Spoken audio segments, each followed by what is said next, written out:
What's this? Hey, look at that! Our knight in shining armor has arrived. So good of you to join us, darling.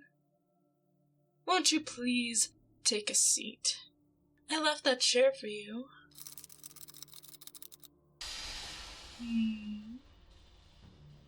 Well, now that you're all caged in, I guess you kinda have to listen to my terms now, right? By the way, your phone, it won't work here, so you might as well just put it away. See, I bought this place for super dirt cheap, all for one reason. There's no internet out here, no reception for anything for miles. You know, it's actually pretty fascinating. The person who sold this warehouse was so upset because the digital age, oh, woe is he. But it doesn't matter to me. After all, they should have been more careful. You never know what you can get up to in these trying times.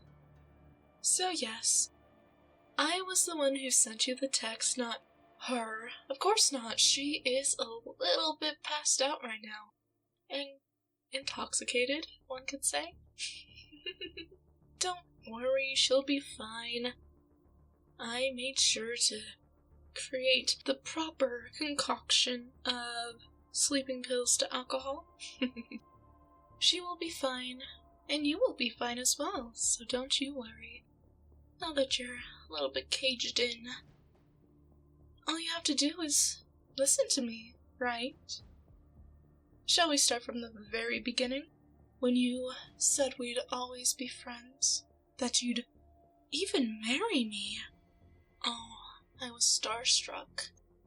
My parents teased me about it and said it was just the fantasies of childhood and role-playing as adults and such, but I believed you. And so I decided to come back once I had the money.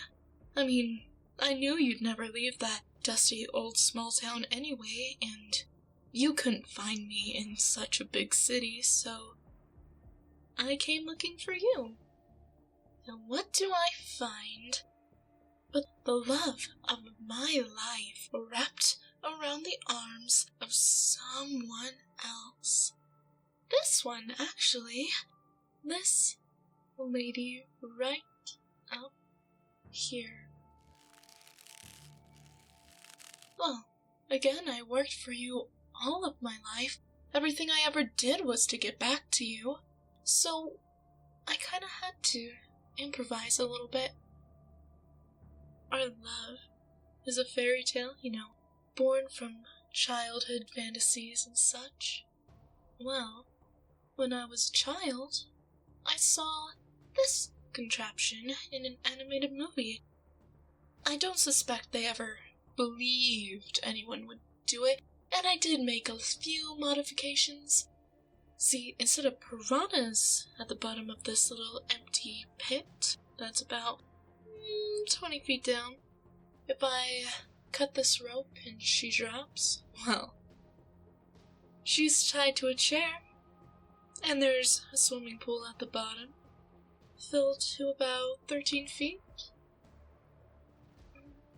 Such a shame if she drowned, right? Oh, but I haven't given you my conditions yet, have I? You know, darling, I've been waiting for you this whole time. All this time, all these years. And it was quite insulting to see that you've forgotten me for some reason. So, I was just gonna make you say that you love me, just to reaffirm that our relationship is on stable grounds. But I think if you could add the addition of my name, I think I could forgive you and let her go. She won't stay unconscious forever, and if you're going to refuse, you better say now so that she doesn't have to struggle and panic while she's drowning. Because when you're unconscious like she is, your brain breathes for you. You have no idea what's going on, and it's probably for the best if she doesn't struggle and have any horrifying moments, right? Oh, you're thinking. Do you really have to think so hard? I thought about you every day since my parents moved us out. You were my guiding star, the reason why I'm so successful in life. How I even got the chance to buy this property. And the warehouse, mind you. And even though it was dirt cheap, property isn't exactly $50, And you forgot me? Forgot me enough to run around with some tramp? It was so easy to steal her cell phone, I kind of broke into your house, but she made it real easy. She leaves the door unlocked. She kind of thought it was you, but it wasn't. It was so easy sending that text from her phone to tell you to meet her here. And, well, after a few drinks, she was all mine for the taking. So I did. I took her. And now she's here. But our time is up. Do you remember? And are you even gonna say that you love me? It is really your only chance to save her. And I do still consider you a knight in shining armor. Yes. Yes. Very good. Very good. Oh, I am impressed. I always hated my name. But when you say it, Poppy doesn't sound so bad, does it? I did promise to release her, didn't I? But I'm so happy to hear that you love me, that you remember me after all this time. Don't blame me if this kind of sounds a little bit straightforward, but let's get married tonight. I mean, why not? I have a dress, and I'm sure we can rustle up some dress clothes for you and find a chapel and... What? Why not? I thought you said you loved me. You didn't lie, did you? 'Cause lying is just as bad as not saying it at all. What? You? And... her?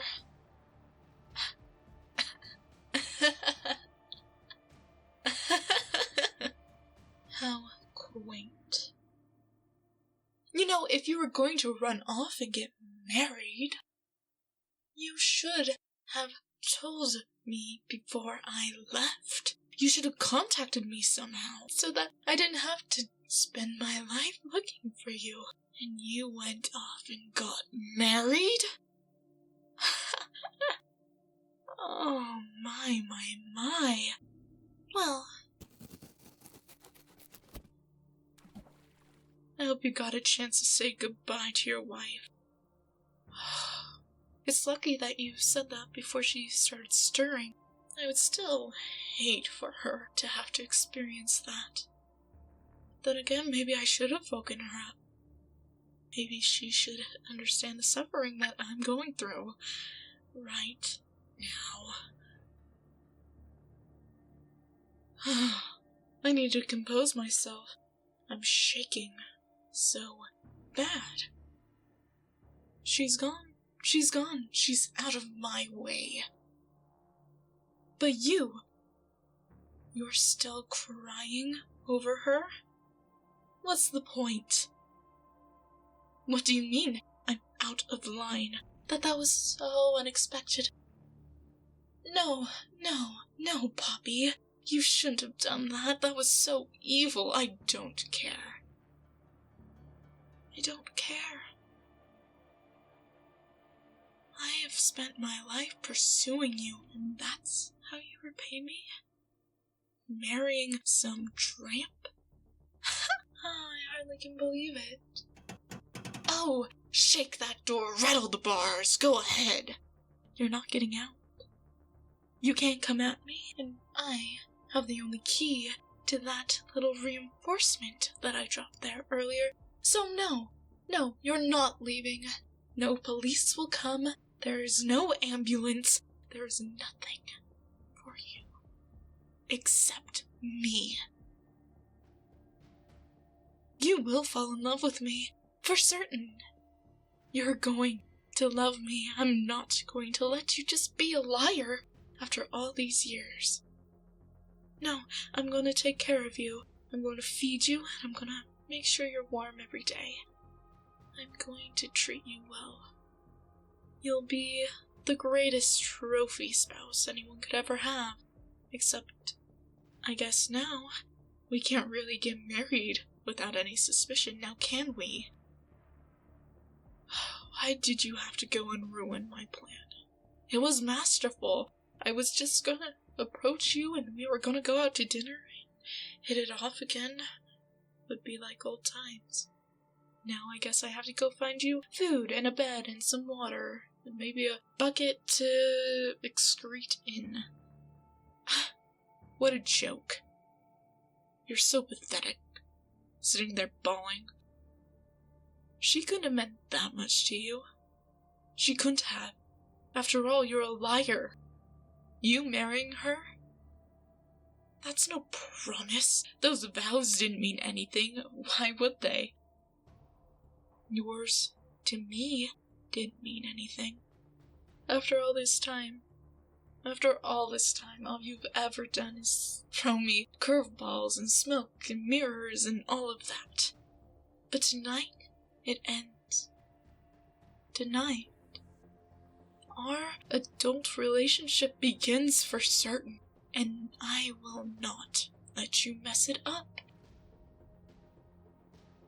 So, you can either resolve yourself to be a pain for me, which will only end up hurting you ultimately, or you can promise me one thing, and one thing only, that you'll be good for me. When I go to work, you don't try to escape. That when I open that little cage of yours, you won't move. I don't trust your promises. I don't anymore. So, you're gonna starve for a little bit. Sorry, I can't trust you enough to open that door. Keep in mind that I do have a camera right up in that corner, watching you at all times. Oh, I did have to prepare for the worst scenario, didn't I? Although, this is a much worse scenario than I expected, but I digress. The point remains that if you try to escape, I will find you. If I see you trying to run away, I will rescue you from the desert because, darling, if you think I'm going to let you drive out of here in that car, no. In fact, right now, I better go pop the tires and see what other damage I can do to it. You know, I thought maybe our town would think it would be romantic that two lovers ran away if I did have to kill her. Now, I'm quite upset with it because it means that a married couple ran away together and will never be seen again. Just remember, it's 2 days' walk out in the desert. You'll be dehydrated and dead by then, don't worry about it. Nothing is gonna come easy for you now, darling. After all, I can't trust a liar. But I can keep one here And I can train a pet. Which, for now, before I upgrade you to spouse, that's what you're gonna be. My darling pet. I would have given you everything. I would have my soul, my heart, my very being. But you threw it away. This is the proper punishment. So, don't make me regret keeping you alive. I think it's been enough time, actually. She's probably drowned. Don't think I can't do the same to you if necessary. But now you're hysterical. So, I'll let you chew on that while I go take care of some more business.